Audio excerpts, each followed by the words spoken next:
I work with both buyers and sellers, and I love working with sellers, but I especially love working with buyers because they're finding a home. People love real estate, and it's so exciting when you get to finally go and search for your house. I really enjoy helping families or, single people find their home that they're going to build their life in and also build that wealth in.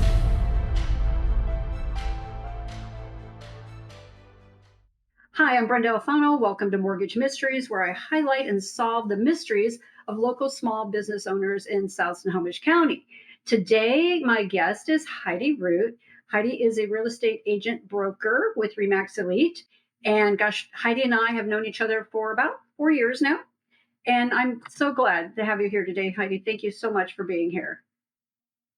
Thank you for having me. Yes, it's exciting. I can't wait for what we're going to talk about. So, before we get started and learning about Heidi and the mysteries of her business and her mysterious side, I'm going to pose my why question, which is, this will be interesting because I know we've got a different take on this, so I love this. I wonder why, because I'm always questioning, why do people want to put up their Christmas decorations right after Halloween or even before Halloween? I love them. I love seeing them. I don't have the energy, I think, to do that. But I'm kind of a traditionalist where Thanksgiving has to come first, then rush around getting my decorations up the whole weekend of Thanksgiving. So what's your take on that, Heidi? My parents were like that too, especially my dad was very rigid in how things go. And so we could not put up our tree until Thanksgiving had happened.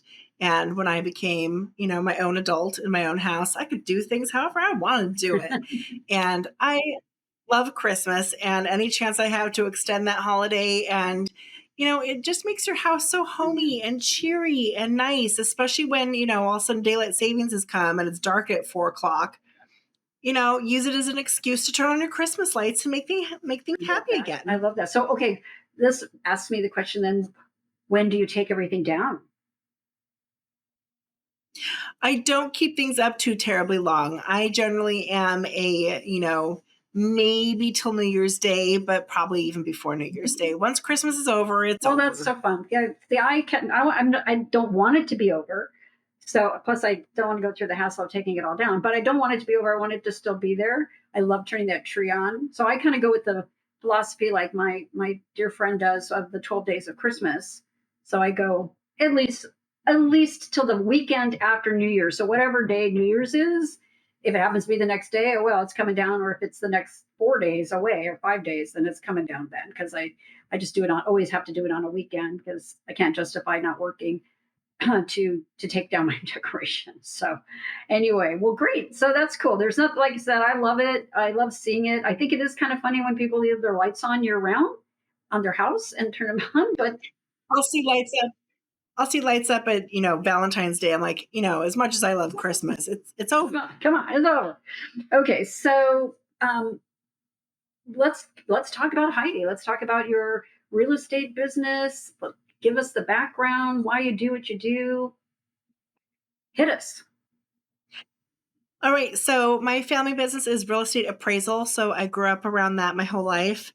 And my mom managed a real estate office, a little boutique one in downtown Kirkland.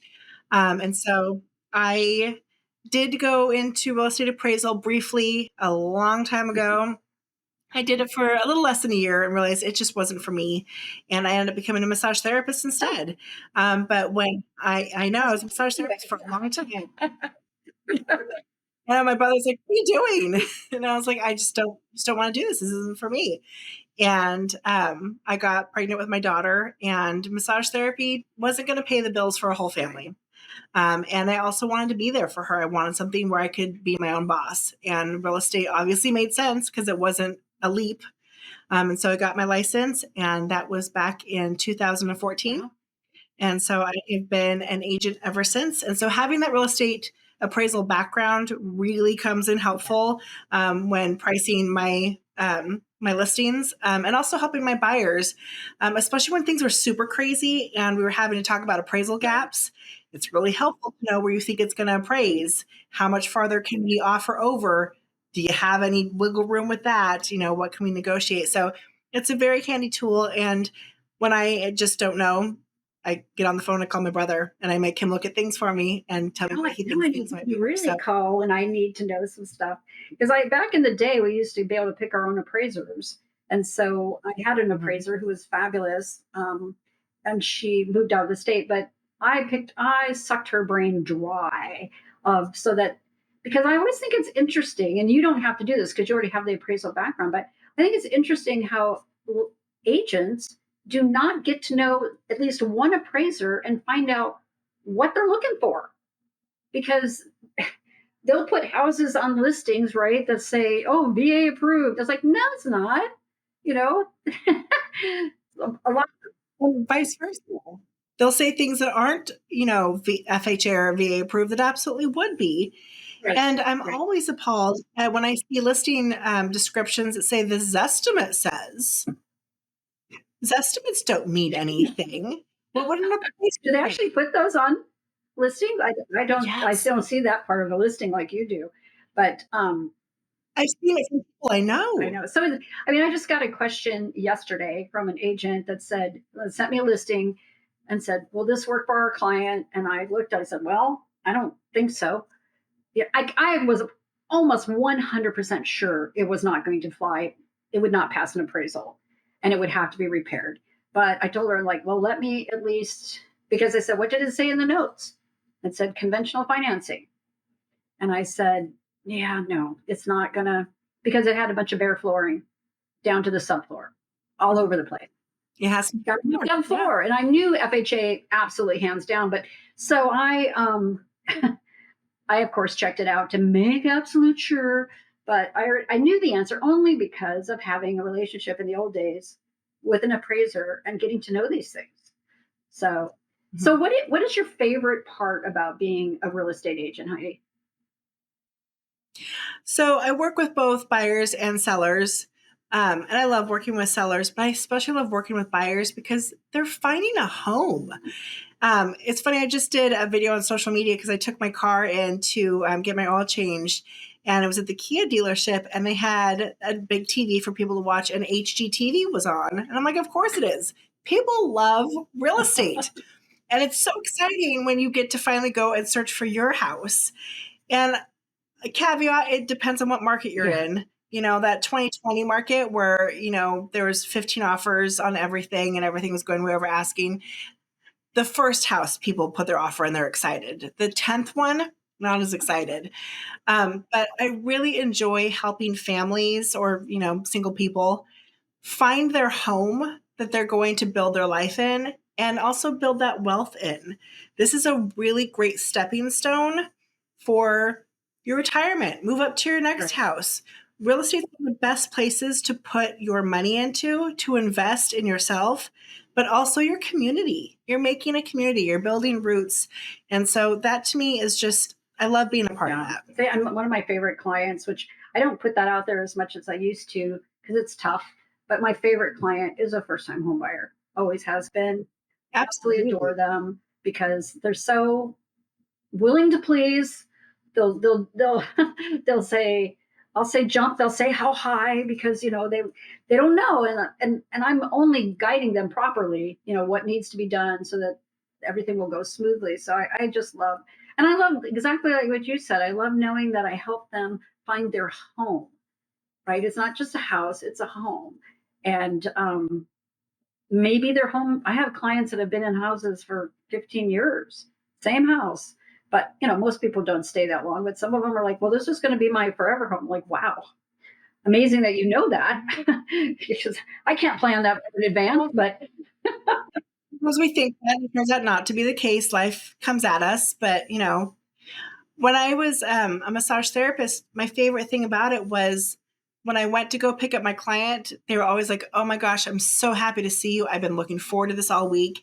And then when they left, they're like, oh my gosh, can I give you a hug? oh, Thank you so much. And I was looking for something if I'm going to leave an industry where people are happy to see me and even happier when they leave. I don't want to go into an industry where people are like, oh, it's it's you. you. And so, not to say that that doesn't happen in real estate because real estate can get Oh yeah. sticky. But, I am grateful that I've had a lot of really wonderful clients, and to have them be like, thank you. You helped me find my I home. know. It makes me feel warm. No, it That's is such a warm fuzzy. I agree. So, how important do you feel? Let's talk about 6 months ago first, okay? How important, and we'll explain that later why I'm saying it this way. How important do you feel it is for either a buyer or a seller to have a real estate agent? imperative Okay. on both Okay. sides. Absolutely imperative, because you don't know what you don't know. And there's so much to know, and every transaction is unique. I have been doing this for almost 10 Right. years, and I still run into problems, and I still sometimes need to call somebody and be like, has anybody run into this? What do we Right. do? It's a constant learning experience, and the market is ever Ever. changing. The rules of real estate is ever changing. It's constantly evolving. And I'm always surprised the amount of agents that I talk to that are not keeping up with the times and don't know what's going on. And so I think it's so important that you not only work with an agent, but a good Good agent. agent, an experienced, knowledgeable agent Or I like to call it a that knows you. professional agent, meaning this is their profession. This is what they do for a living. They Yes. spend all of their time doing this. Not that, Anyone can get licensed. It's easy to get licensed, and we all know somebody that's right, licensed. But it's so important to have somebody that has your back, that has your best interest in mind, that's looking out for you and knows what pitfalls to right. avoid.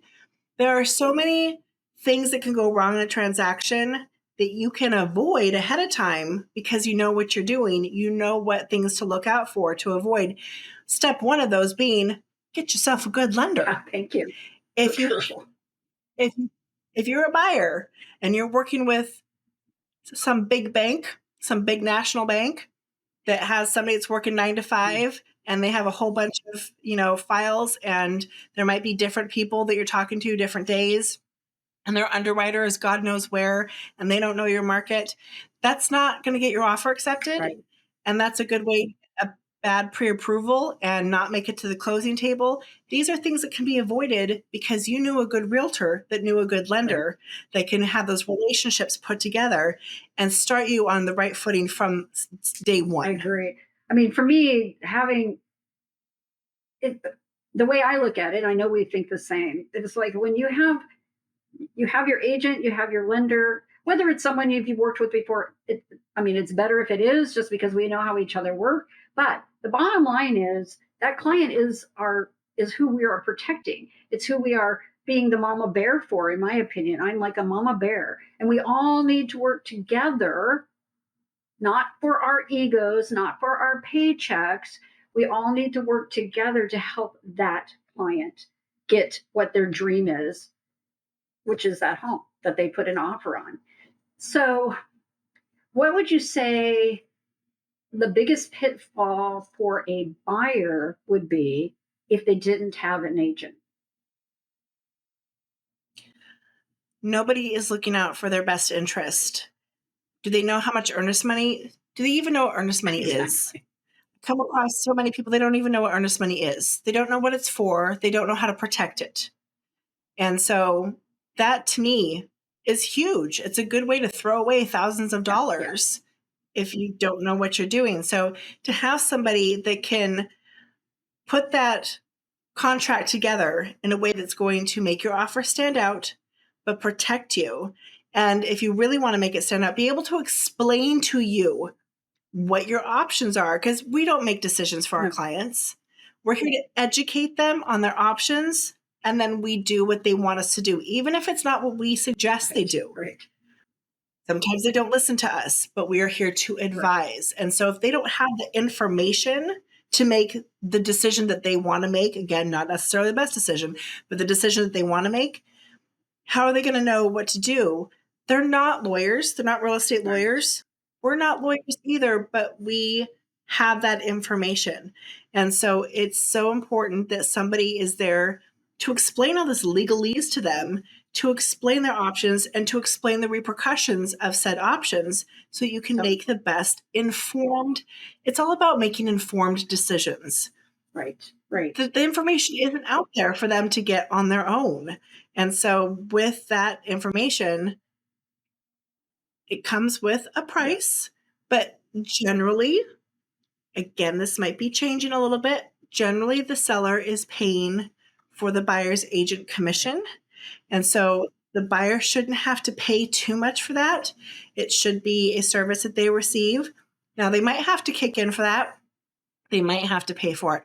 But I really, really feel like it's a protection that's worth the money for sure. This is a huge financial decision. Huge. Don't make it without information. You know, what's interesting is I had a client one time who decided to buy the house he was living in, and he and the seller decided to write the contract themselves. And I was still fairly new, so I wasn't used to reviewing contracts because I'm not a real estate agent, so I don't know all the contract law. I have to know enough, though, I've learned over the years to be dangerous, I guess, just to know what it is the wishes of everybody are. So anyway, we get through the whole transaction. We get to the end. We're at the escrow company who's putting the numbers all together, and they sent out, it was the HUD in those days. They sent it out, and my buyer just freaked out, and I kind of freaked out. I'm like, why are their costs so high? Because I'm very diligent about making sure my client understands all their costs and that there's no surprises. And then there's this huge surprise. And so I'm asking escrow, so what happened? And they're like, well, nothing happened. I said, well, why is there excise tax sitting here on the buyer side? Well, the contract was written by the two people, neither one of them professionals, that all costs would be split. Nice. And so the buyer assumed it would be all costs that normally he would pay, not all costs. And escrow was just following the contract. It got resolved, but it was a bit of a mess, and some renegotiation had to happen. Everybody almost walked away. And so because he did not have representation, not even an attorney looking over his paperwork, whereas if they'd had an agent, that would have never happened. You know, that would have been clearly stated and it would have been a regular real estate contract instead of something they, downloaded off the internet. So what do you think is the most beneficial part of having an agent as a seller? So I think it's even more beneficial as a seller, ever so slightly. They're pretty equal. But as a seller, access to the MLS alone. Now, there are flat fee companies that you can put something on the MLS, and I see people try and do this all the time, or for a small fee, they take their own iPhone pictures and they throw information. I saw the best one the other day, a FSBO, and for sale by owner, somebody had this like laundry list of features that they thought made their house worth way more than it was. They had it listed way too high, which is one of the mistakes that you make, because how would you know to list your house for, how much to list your house for? But the things that they listed off as features of the house were wild. The most ridiculous things that no one would care about at all. Like switch covers? Lights. I bought these lights for this amount of money at this place, and they were dated. Yeah, no, it was so silly. And they were listing all these fixtures, just normal fixtures that again were like 20 years dated.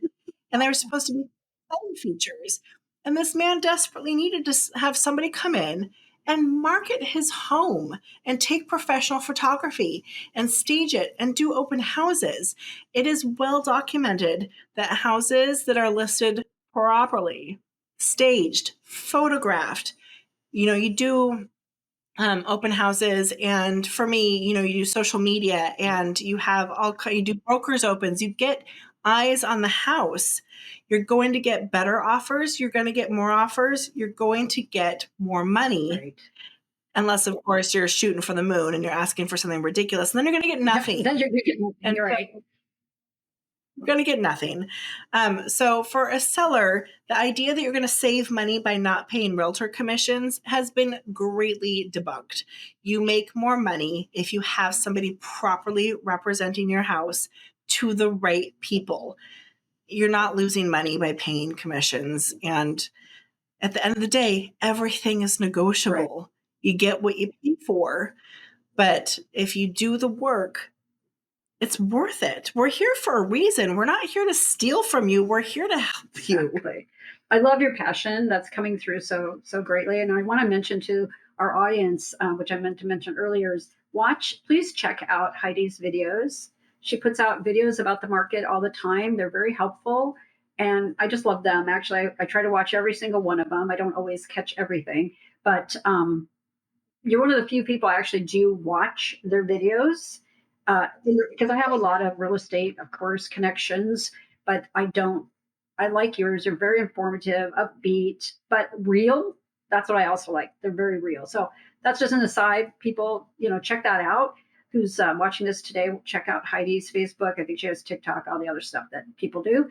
She can talk about that later, I guess. But so I want to move away a little bit from real estate and ask you what your passion is outside of real estate. What do you like to do? What are you passionate about besides real estate in your free time? I always joke that I need to sell houses so that my daughter and I can go to Disneyland. I have a 9-year-old daughter. It's just the two of us, and we love to travel. We like to go anywhere. Last year, we went to Sedona and had a great time with my best friend and her daughter.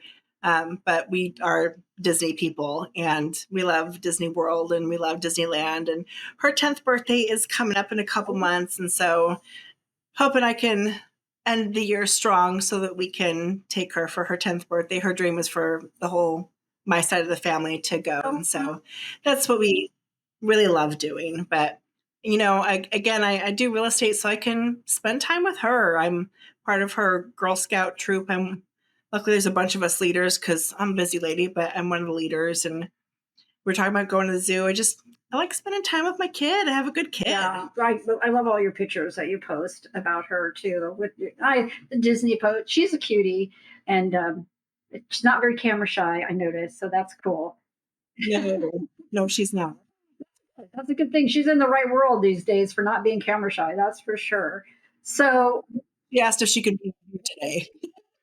What's her favorite? Let's say, what's her favorite ride if they're not just called rides anymore, are they? I haven't been to Disneyland in a very long time. What's her favorite part of Disneyland? Let's put it that, or world.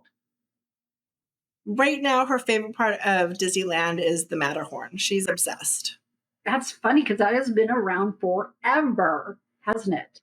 Oh, yeah. Oh, gee. She loves a good roller coaster, and she doesn't mind this one's all old and janky. Like, she really likes the Incredicoaster, too, which I thought might be a little bit too much for her, but she loves it. But no, she likes the old janky Matterhorn. That's so funny. That's interesting because, it's been so long since I've been to Disneyland, but the fact that they still have that, I remember when they opened Splash Mountain. But I do, too. That was actually the last time I was at Disneyland. Was not when they opened it, but it was a long time ago. I would love to go. My husband's not so much, but so eventually I'll go.Maybe I'll go one of these times with you and your daughter. So let's all go. So it's Girl Scouts, right? So what is her favorite part of Girl Scouts? Probably just the camaraderie of the girls. They just had their first overnight camping. It was in a cabin. But only 3 of the moms could go, and I didn't do the outdoor training, so I couldn't go. And she swore she's not doing that again. She might be a little bit like her mom. We're hotel people. Me too. That's her favorite part of Girl Scouts. But we're focusing a lot on art things. Right now we're having a holiday bazaar at her school, and so they're making cinnamon dough ornaments and decorating them and selling them, and they love stuff like that. That's cool. Oh, yeah, don't forget to let me know about that. Because I love to support I don't have children, so it's fun to be able to support my acquaintances and friends' children who I feel are, doing something with the world instead of sitting around watching video games all the time. Not that there's necessarily anything wrong with that, but the idea of being part of Girl Scouts teaches so many things, right? For the future. A lot of female empowerment, and which I'm all about. And yeah, that's cool. So anything else you love to do on the app besides real estate and Disneyland and travel? I mean, that pretty much fills up my day. I try and go for a lot of walks. I try and get outside because while I don't want to live outside, I do need to get Yeah, out me too. more. Me too. Do you feel that what you do with the Girl Scouts and the traveling and going places in any way helps you with your business or aids your business in any way? The Girl Scouts does, now I hadn't even really thought about it before, but Girl Scouts is all about making female Hmm. entrepreneurs, especially with the cookie sales. They teach these girls to be Cool. salespeople and get out there, get out of their comfort zones. They're encouraged to make videos and put them on social media and get their businesses running and go door to door and, go to places of business and sell their stuff so that they can have money because if they don't have money, they can't do the So things. they're learning a lot of This year, lessons that you know about that you have to do in your business. The same thing, right? right. And so every now and then I get that little, oh, yeah, sometimes we don't think of ourselves as salespeople in real Right. estate, but at the end of the day, we really are. We're selling Right. ourselves. And, it's, we have to, we have to be self Yeah. starters. We could choose to wake up in the morning and do nothing with our day and nothing will come of it. Exactly. Um, And so, it's when I am encouraging these girls to, make a product and go sell it and then get the cookies and go sell them. Because if they do that, then they can have money. This year, their goal is to get to Great Wolf Lodge. That's a lot of Oh, money. So yeah. they got to sell a lot of Right. things. And they also did a garage sale, which thank you for coming to our garage Awesome. sale. Yeah. So But, what's cool is that you're by what you have to do to be a real estate agent because there's no one watching over you. You're your own boss completely. But you're showing your daughter so many things. You're showing her what it's like, how important it is to be motivated, do go do these things, even on days that you don't feel like it. Like I really want to sit on my couch today because it's tough. So, but it's cool. It's cool that you're showing her that. You're a great role model for your children, your child, and those other girls. It's a really great role model. thank you. I wanted to touch on because we alluded to it, and now I would like to embrace it. Is obviously some of us, many of us know there's a lawsuit going on with NAR, which is National Association of Realtors. I kind of like your take on it a little bit.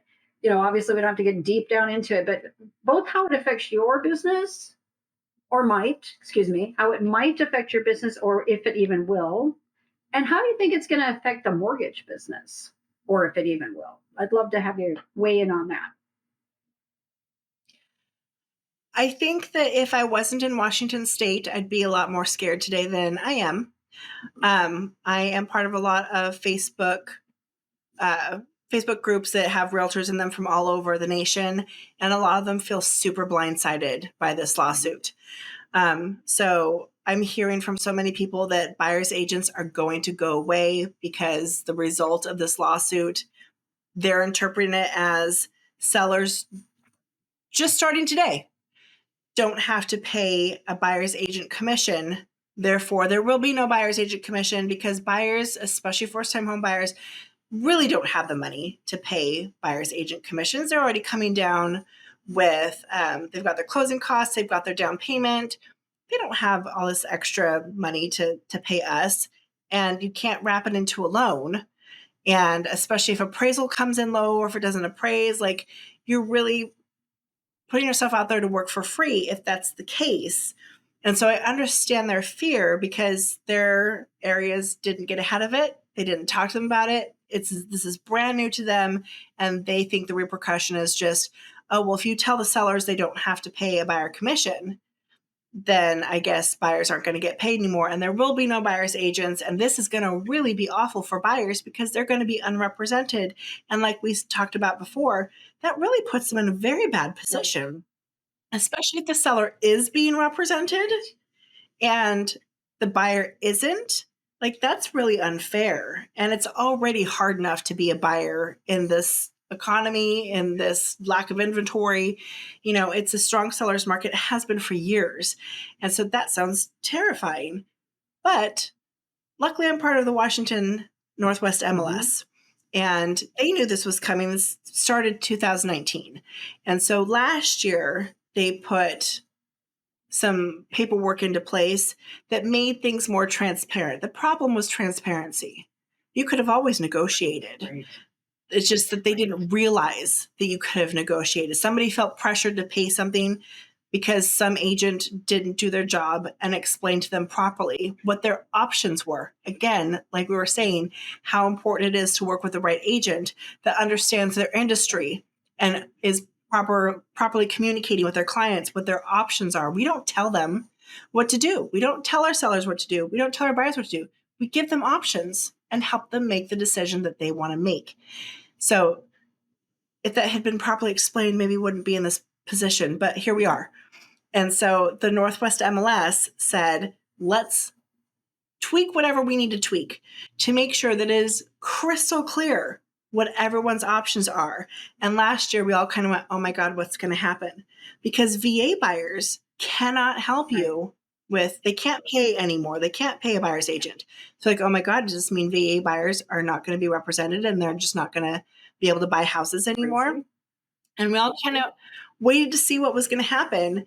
And then we understood that listing agents, at least so far, have been pretty good at saying, listen, here's the value that we bring. It's kind of like a for sale by owner. If you pay this amount, you're going to get more in the end.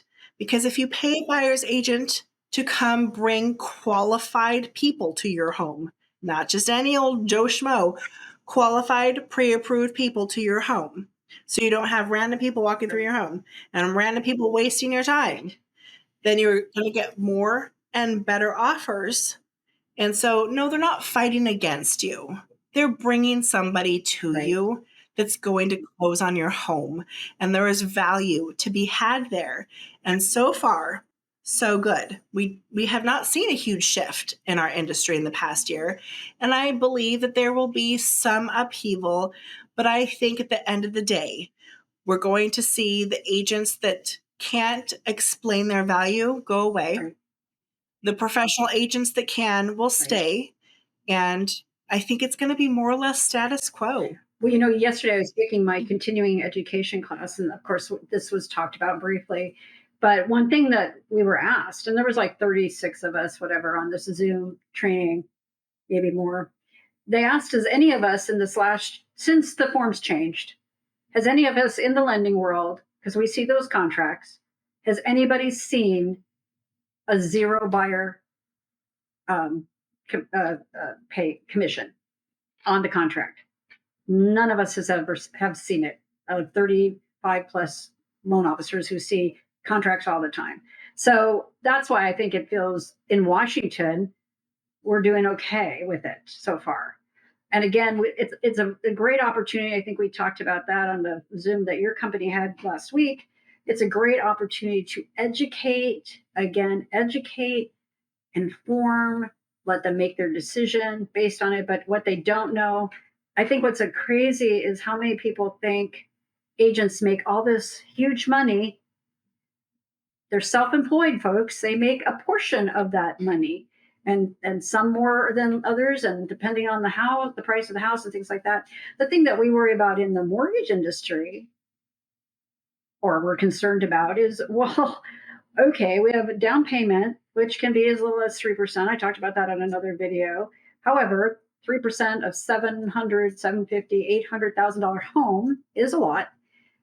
Closing costs, which range anywhere from $8,000 to $12,000, depending on buying points or not, which is what's going on these days with rates the way they are. How are they going to come up with money to pay for representation too? So that's just going to hurt us even more. So yeah, I think there was a knee-jerk reaction, and there always is, and it is a serious situation, yes. But again, it's a great opportunity, and I know you're the type of agent that's going to take this opportunity to explain all this to your client and let them decide on their own, which you've been doing already for, like you said, over a year with the forms, right? Yeah. And even now you can talk about it even more. It gives you an excuse to call your clients and say, hey, have you heard about this? Let me tell you about it. I'm actually in a class on November 19th in Everett, and it's on the state of the market. You know, a lot of people are freaked out about interest rates being high. A lot of people are thinking that, you know, there's going to be a crash. But we're also going to address the buyer agency situation that, you know, it behooves you, and it's probably not going to cost you any money. And if it is, you know, there's ways around it. We've just really, the new forms are all about clarity. So in case there was any lack of clarity, that's gone.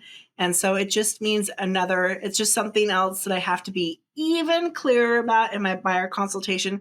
But I already talked about this in my So buyer it's consultation. no news for you, but you know, it's interesting because it's always, you know, we have to be in my industry very transparent anymore and have always had. I mean, I always feel we should have been, but you know, they weren't always. But since whatever 2011, that's changed. And I mean,